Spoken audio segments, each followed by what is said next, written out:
Hello guys. तो I am खुशी और आज हमें करना है excess demand and deficit demand का रिवीजन। तो शुरू करते हैं। सबसे पहले हम देखते हैं उसका इंट्रोडक्शन। तो हमने जैसे कि पिछले चैप्टर्स में देखा है इक्विलिब्रियम ऑफ लेवल कैसे निकलता है और एम्प्लॉयमेंट में क्या चेंजेस होते हैं क्या नहीं होते हैं। और हमने ये भी देखा है कि एम्प्लॉयमेंट सिर्फ फुल एम्प्लॉयमेंट नहीं होता, अंडर फुल एम्प्लॉयमेंट भी होता है और ओवर फुल एम्प्लॉयमेंट भी होता है। तो हम शुरू करते हैं डेफिसिट डिमांड और एक्सेस डिमांड क्या होता है। तो सबसे पहले देखते हैं डेफिसिट डिमांड क्या होता है। तो एक सिचुएशन होती है जब एग्रीगेट डिमांड ज़्यादा हो जाती है एग्रीगेट सप्लाई से corresponding to the full employment level, और जो इनके बीच में जो गैप क्रिएट होता है डिमांड के बीच में वो इन्फ्लेशनरी गैप कहलाता है। तो इन्फ्लेशनरी गैप को हम इजिली डिफाइन कर सकते हैं कि it is the difference between the desired AD at full employment level and actual AD at over full employment level. और अब हम देखते हैं कि एक्सेस डिमांड होती क्यों है, उसके रीजंस क्या है। तो सबसे पहले मेन रीजंस है कि जो एडी के हमारे 4 कंपोनेंट्स है, मतलब consumption, investment, government expenditure, export and imports. तो इसमें जब इंक्रीज होता है तो हमारी एक्सेस डिमांड क्रिएट होती है। सबसे पहले हम देखते हैं rise in the propensity to consume. Excess demand कब होती है, जब हम अपने कंजप्शन एक्सपेंडिचर को ज़्यादा कर देते हैं। कंजप्शन एक्सपेंडिचर 2 तरह से ज़्यादा होता है, या तो एपीसी ज़्यादा हो या एमपीसी ज़्यादा हो, या फिर हमारे जो सेविंग्स है उसमें हम कमी कर दें। और अब हम देखते हैं increase in investment. Excess demand तब भी ज़्यादा होती है जब हमारे जो इन्वेस्टमेंट है वो ज़्यादा हो जाती है। इन्वेस्टमेंट क्यों ज़्यादा होती है, जब हमारे जो रेट ऑफ इंटरेस्ट है वो कम हो जाते हैं, या फिर जो हमारी एक्सपेक्टेड रिटर्न्स है यानी कि MEI वो हमारी ज़्यादा हो जाती है। Increase in government expenditure. Excess demand तब भी ज़्यादा होती है जब गवर्नमेंट पब्लिक एक्सपेंडिचर ज़्यादा करती है। Rise in exports. जब एक्सेस डिमांड ज़्यादा तब होती है जब हमारे जो एक्सपोर्ट्स है वो ज़्यादा हो जाते हैं। क्यों ज़्यादा होते हैं, क्योंकि जो हमारी डोमेस्टिक गुड्स है उसके प्राइस जो है वो लो रहते हैं as compare to other countries goods. और या फिर हमारे जो फॉरेन एक्सचेंज रेट्स है उनकी वैल्यू ज़्यादा हो जाती है। Fall in imports increase.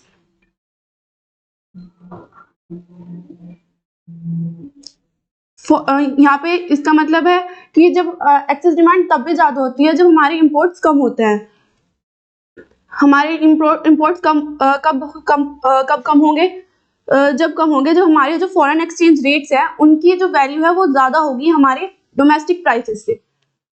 और नेक्स्ट है अब हमारा डेफिसिट फाइनेंसिंग। डेफिसिट फाइनेंसिंग का मतलब है कि जब हमारे कंट्री की मनी वैल्यू जो है वो ज़्यादा हो जाती है तो तब हमारी डेफिसिट फाइनेंसिंग होती है। Reduce in taxes. जब गवर्नमेंट टैक्सेस को कम कर देती है तो हमारे जो डिस्पोजेबल इनकम है और जो कंजप्शन है वो बढ़ता है, जिसकी वजह से एक्सेस डिमांड क्रिएट होती है और मार्केट में एक्सेस डिमांड बनती है। अब हम देखते हैं कि एक्सेस डिमांड के इम्पैक्ट क्या होते हैं।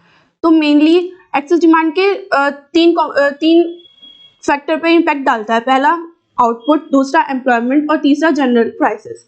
तो हम देखते हैं आउटपुट पे क्या इफेक्ट पड़ता है एक्सेस डिमांड का। Excess demand does not affect the value of output because the economy is already at full employment level and there is no idle capacity in the economy। मतलब excess demand output पे कोई भी फर्क नहीं डालेगी क्योंकि जो हमारी इकोनॉमी वो पहले से ही फुल एम्प्लॉयमेंट लेवल पे है और कोई भी आइडियल कैपेसिटी नहीं है इकोनॉमी में। Effect on employment. अब एम्प्लॉयमेंट में क्या फर्क पड़ता है। There is no change in the level of employment as the economy is already operating at full employment equilibrium and there is no involuntary unemployment। मतलब कि एम्प्लॉयमेंट लेवल पे कोई भी चेंजेस नहीं होगा क्योंकि जो हमारी इकोनॉमी वो पहले से इक्विलिब्रियम लेवल पे है फुल एम्प्लॉयमेंट पर, और कोई भी इनवॉलेंट्री अनएम्प्लॉयमेंट का कोई भी स्पेस नहीं है। Effect the general price level. Excess demand lead an increase in the general price level known as inflation as demand aggregate demand is more than aggregate supply. Excess demand price पे effect डालता है, मतलब अगर excess demand होगी तो price जो है वो ज्यादा होंगे. क्यों? क्योंकि एग्रीगेट डिमांड एग्रीगेट सप्लाई से ज्यादा हो रही है. नेक्स्ट हम देखते हैं डेफिसिट डिमांड. डेफिसिट डिमांड क्या होता है? डेफिसिट डिमांड एक सिचुएशन होती है जब एग्रीगेट डिमांड कम हो जाती है एग्रीगेट सप्लाई से corresponding to the full employment level, और जो इनके बीच में जो गैप क्रिएट होता है वो डिफ्लेशनरी गैप होता है. तो हम कह सकते हैं deflationary gap is the difference between the desire AD at full employment level and actual AD at under full employment level. अब हम देखते हैं कि इसके रीजंस क्या होंगे. वही जो हमने ऊपर एक्सेस डिमांड में देखे थे उसके जस्ट अपोजिट होंगे. तो हम देखते हैं कि सबसे पहले कंजप्शन पे कंजप्शन की वजह से क्यों कम होता है. Decrease in the propensity to consume. A decrease in consumption expenditure due to fall in the propensity to consume leads to deficient demand. जब हमारे कंजप्शन एक्सपेंडिचर कम होंगे, यानी कि जो हमारी प्रोपेंसिटी टू कंज्यूम है यानी एपीसी और एमपीसी है वो कम होगी, तो हमारी डेफिसिट डिमांड क्रिएट होगी इकोनॉमी में. Fall in investment expenditure. जब हमारे इन्वेस्टमेंट एक्सपेंडिचर कम होंगे तब भी हमारी डेफिसिट डिमांड होगी. क्यों? क्योंकि रेट ऑफ जो इंटरेस्ट है वो ज्यादा होंगे, या फिर जो हमारी एक्सपेक्टेड रिटर्न्स है यानी कि MEI वो कम होगी. Decrease in government expenditure. जब गवर्नमेंट अपने पब्लिक एक्सपेंडिचर कम करती है वो उसका रिजल्ट भी डेफिसिट डिमांड में ही निकलता है. Fall in export. जब एक्सपोर्ट कम होंगे तब हमारी डिफिशिएंट डिमांड क्रिएट होगी. एक्सपोर्ट क्यों कम होंगे? क्योंकि जो हमारे डोमेस्टिक गुड्स है उनके प्राइस जो होंगे वो हाई होंगे, और जो हमारे एक्सचेंज रेट है उनकी वैल्यू कम होगी फॉरेन एक्सचेंज मार्केट में, जिससे कि डेफिशिएंट डिमांड क्रिएट होगी. Rise in imports. When international prices are comparatively less than the domestic price, then it may lead to a rise in imports, implying a cut in the aggregate demand. मतलब कि जब international market में जो हमारी domestic prices है वो कम होंगे तो हमारी जो इंपोर्ट्स है वो ज्यादा होंगे, जो कि अफेक्ट करेंगे एग्रीगेट डिमांड को. Increase in taxes. अब जब हमारे टैक्सेस होंगे वो ज्यादा होंगे तो यानी कि हमारी जो डिस्पोजेबल इनकम है वो भी कम होगी, तो इससे डिमांड कम क्रिएट होगी, जिस वजह से जो डेफिसिट डिमांड है वो इकोनॉमी में आएगी. Rise in imports? Okay. When international prices are comparatively less than the domestic prices. यानी कि जब इंटरनेशनल प्राइसेस कंपैरेटिवली कम होंगे डोमेस्टिक प्राइसेस से, तब जो हमारे इंपोर्ट्स है वो ज्यादा होंगे, जो कि अल्टीमेटली अफेक्ट करेंगे एग्रीगेट डिमांड को. Clear? Increase in taxes. AD may also falls due to imposition of higher taxes. It lead to a decrease in disposable income and as a result the economy suffers from deficient demand. AD में जब taxes ज्यादा होंगे, यानी कि जब हमारी disposable income है वो डिक्रीज होगी. अगर टैक्सेस ज्यादा होंगे तो खर्चा कम होगा, सभी खर्चा भी कम करेंगे, जिस वजह से डिमांड भी कम क्रिएट होगी और डेफिसिट डिमांड होगी इकोनॉमी में. तो अब हम देखते हैं इम्पैक्ट क्या डालता है डेफिसिट डिमांड. डेफिसिट डिमांड 3 चीजों पे इम्पैक्ट डालता है, जैसे कि एक्सेस डिमांड डालता है. तो पहला है आउटपुट, दूसरा एम्प्लॉयमेंट और तीसरा है प्राइस लेवल. तो अब हम देखते हैं इफेक्ट क्या डालता है डेफिसिट डिमांड आउटपुट पर. आउटपुट पर ये डालता है कि आउटपुट कम हो जाएंगे. क्यों? Due to a lack of insufficient aggregate demand, there will be increase in inventory. जब मार्केट में insufficient aggregate demand होगी तो हमारी जो इन्वेंट्री है वो बढ़ेगी, जिससे क्या होगा? It will forces the firms to plan for lesser production for the subsistence period. जिससे कि जो फर्म्स है वो कम प्लान करेगी कि प्रोडक्शन जो है वो अपने कम ही रखेगी। As a result the plant output will fall, और जिसकी वजह से जो आउटपुट है वो गिरेगा। इफेक्ट ऑन एम्प्लॉयमेंट, अब एम्प्लॉयमेंट पे क्या फर्क पड़ता है? Deficient demand causes involuntary employment in the economy due to fall in plant output. हम जानते हैं कि अगर आउटपुट पे इफेक्ट पड़ेगा तो एम्प्लॉयमेंट पे भी इफेक्ट पड़ेगा, तो इसलिए जब आउटपुट कम हो रहा है तो जो हमारे एम्प्लॉयमेंट है वो भी कम होगा। Effect on the general prices, अब जनरल प्राइसेस पे क्या इफेक्ट पड़ेगा? अगर डेफिशिएंट डिमांड है तो जनरल प्राइसेस फॉल होंगे। क्यों होंगे? क्योंकि जो डिमांड है गुड्स एंड सर्विसेज की वो कम हो रही होगी।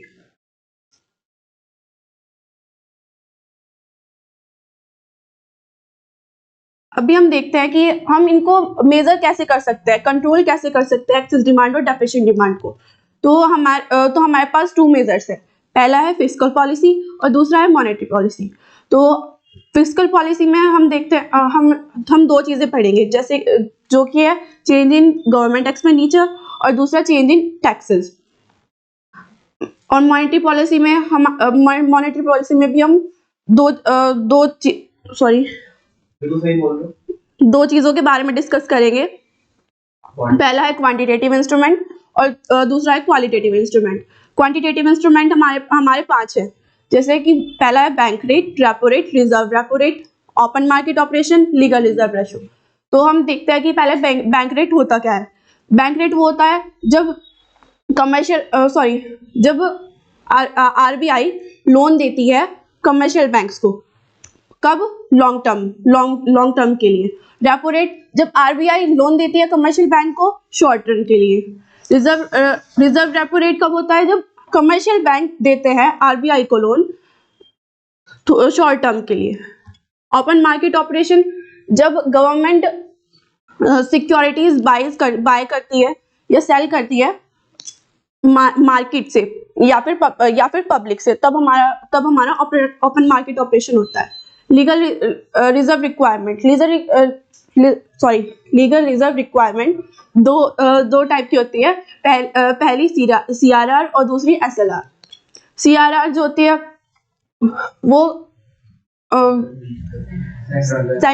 सेंट्रल बैंक के पास रिजर्व करानी होती है कमर्शियल बैंक को, और एसएलआर जो होती है वो अपने आप पे ही होता है। क्वालिटेटिव इंस्ट्रूमेंट तीन होते हैं, मार्जिनल रिक्वायरमेंट, मॉरल सुएशन और क्रेडिट राशनिंग। मार्जिनल रिक्वायरमेंट क्या होता है कि जो बैंक लोन देगा और जो सिक्योरिटीज जो बोरोवर है वो उन्हें देगा, उनके बीच का जो गैप होता है वो मार्जिनल रिक्वायरमेंट होती है। मॉरल सुएशन जब सेंट्रल बैंक एडवाइस देता है कमर्शियल बैंक को कि आपको लोन देना है कि नहीं देना है, तो वहां पे मॉरल सुएशन होगी। क्रेडिट राशनिंग जब हम किसी एक पर्टिकुलर सेक्शन के लिए बात करते हैं कि हमें उसे लोन देना है कि नहीं देना है, तो वहां पे क्रेडिट राशनिंग होती है। तो अभी हम देखते हैं measure to correct excess demand. इनको हम डीपली थोड़ा सा डिस्कस करेंगे। पहले देखते हैं सबसे पहले हम देखते हैं एक्सेस डिमांड को हम कैसे करेक्ट करेंगे। तो सबसे पहला पॉइंट है decrease in government spends. It is a part of fiscal policy. ये एक पार्ट है फिस्कल पॉलिसी का कि गवर्नमेंट किस तरह डिक्रीज करेगी अपने स्पेंडिंग, ताकि जो हमारा बजट है वो भी करेक्ट वे में आ जाए। Government spend a huge amount on infrastructure and administrative activities. हम जानते हैं कि गवर्नमेंट इंफ्रास्ट्रक्चर पे बहुत खर्चा करती है, एडमिनिस्ट्रेटिव एक्टिविटीज पे भी बहुत खर्चा करती है। तो अगर हमें कंट्रोल करनी है सिचुएशन एक्सेस डिमांड की, तो गवर्नमेंट को रिड्यूस कर देने चाहिए एक्सपेंडिचर जहां तक वो कर सकती है। A decrease in government spending will reduce the level of aggregate demand. जैसे ही गवर्नमेंट अपनी स्पेंडिंग कम करेगी तो जो हमारी एग्रीगेट डिमांड है उसके लेवल में भी कम होगा, और जिससे कि जो इन्फ्लेशनरी प्रेशर हो रहा होगा इकोनॉमी में वो भी करेक्ट हो जाएगा। Decrease in taxes increase in taxes. During excess demand, the government increase the rate of taxes and even imposes some new taxes. जब excess demand होती है तो जो गवर्नमेंट है वो कुछ टैक्सेस जो है वो इम्पोज करती है, और बल्कि जो टैक्सेस पहले हुए हैं उनके रेट में भी इंक्रीज करती है, जिसकी वजह से जो हमारी एग्रीगेट डिमांड है वो कम होने में हेल्प करती है इकोनॉमी में, और एक्सेस डिमांड इससे हम कंट्रोल कर सकते हैं। Decrease in supply and availability of credit, यानी कि जो भी हमने ये ऊपर डिस्कस किए थे, बैंक रेट, रेपो रेट, इनमें डिक्रीज कर देना गवर्नमेंट द्वारा, बैंक द्वारा, ठीक है। तो जैसे कि बैंक रेट है, बैंक रेट में हम कमी कर देंगे, क्यों? क्योंकि जब एक्सेस डिमांड हो रखी होगी तो बैंक लोन देने से मना करेगा, क्योंकि मार्केट में फिर सप्लाई ज्यादा हो जाएगी मनी की। अब हम देखते हैं कि क्या मेजर्स है करेक्ट करने के डेफिशिएंट डिमांड को। ये जस्ट अपोजिट है जो हमने एक्सेस डिमांड में देखे हैं। पहले देखते हैं increase in government expanding.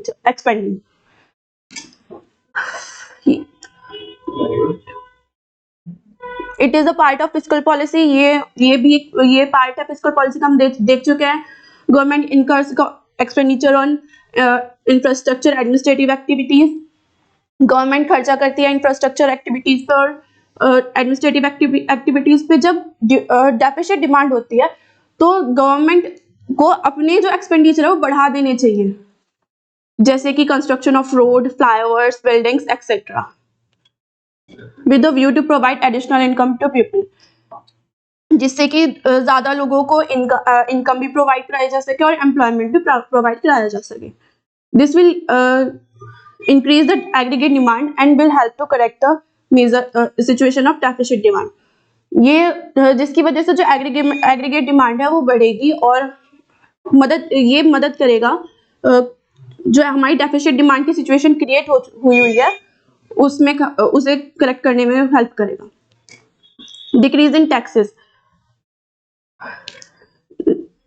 During deficit demand, the government reduce the rate of taxes and even abolish some of the taxes. जब deficit demand होती है तो जो गवर्नमेंट है वो टैक्सेस के रेट में कमी कर देती है और इवन कुछ टैक्सेस जो है उन्हें अबॉलिश कर देती है।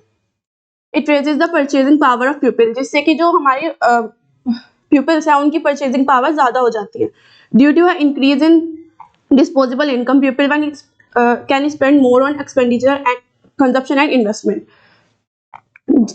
जब हमारी डिस्पोजेबल इनकम ज्यादा होगी तो पीपल जो है वो ज्यादा खर्चा करेंगे कंजप्शन पे और इन्वेस्टमेंट पे, जिससे जो हमारी एग्रीगेट डिमांड का लेवल है वो बढ़ेगा और जो हमारी डेफिशिएंट डिमांड की सिचुएशन क्रिएट हो रही होगी उसे करेक्ट करने में हेल्प करेगा।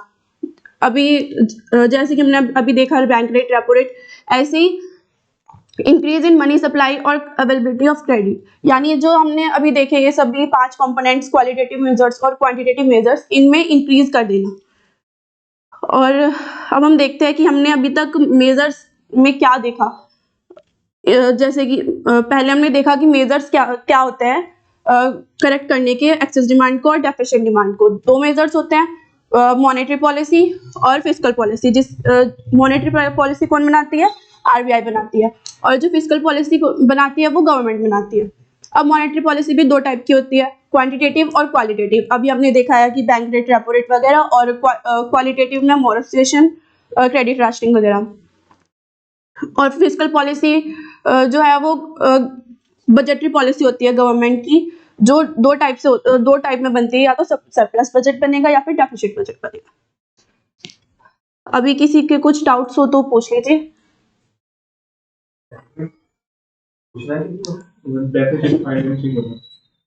डेफिसिट फाइनेंसिंग में क्या होता है? जब डेफिसिट डिमांड होती है इकोनॉमी में, तो जो हमारी आरबीआई है वो ज्यादा प्रिंट करेगी, मनी जो है वो ज्यादा निकालेगी, तो जो हमारी इकोनॉमी में है उसमें मनी ज्यादा फ्लो होगी, ठीक है। तो उसको करेक्ट करने के लिए जो मेजर्स किए जाते हैं उसमें डेफिसिट फाइनेंशियल में इंक्लूड होंगे।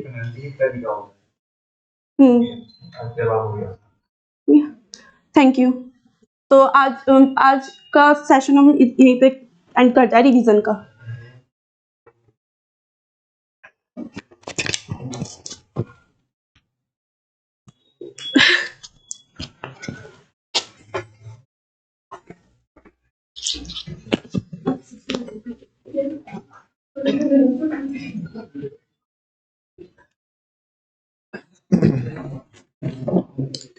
एक बार बच्चे, सारे बच्चे यार, एक बार वाकई में मैं चाहता हूँ कि यार आप मतलब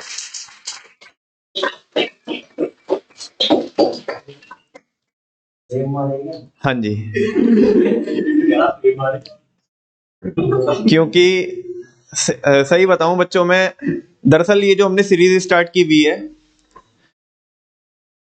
when student is on the way to become the master,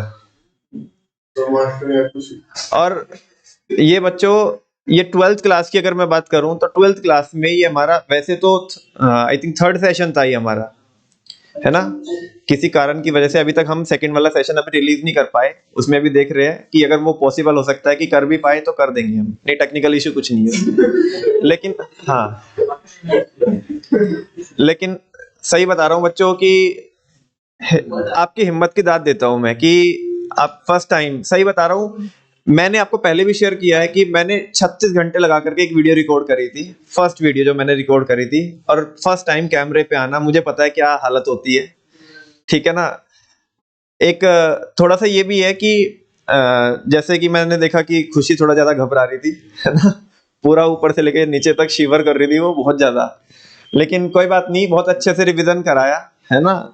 और मैं बाकी लोगों से भी गुजारिश करूंगा कि जो भी बच्चे इसे कभी भी फ्यूचर में देखेंगे, ये रिवीजन को सुनेंगे, है ना, तो छोटी मोटी जो बच्चे लोगों जो मिस्टेक्स है, जो सिली मिस्टेक्स है, उन्हें अवॉइड कीजिएगा।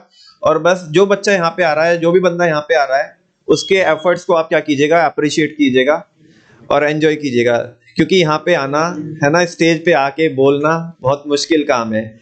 और सारे बच्चों से मैं आगे के लिए भी, क्योंकि अभी और भी बच्चों के हम रिवीजन रिकॉर्ड करेंगे यहाँ पे आकर के, तो जो मैं देख रहा था कि थोड़ा सा माहौल फॉर्मल हो जाता है ना, माहौल फॉर्मल हो जाता है तो सामने वाला बंदा और थोड़ा डरता है ना। तो ये बच्चों से मैं गुजारिश करूंगा कि बीच बीच में जब भी सामने वाला बंदा रिवीजन कराता हो तो उसके साथ पार्टिसिपेट कीजिएगा, उसके साथ बोलेगा, उसकी हौसला अफजाई होती है ना, उसको लगता है कि हाँ यार मैं सही करा रहा हूँ, ठीक है ना।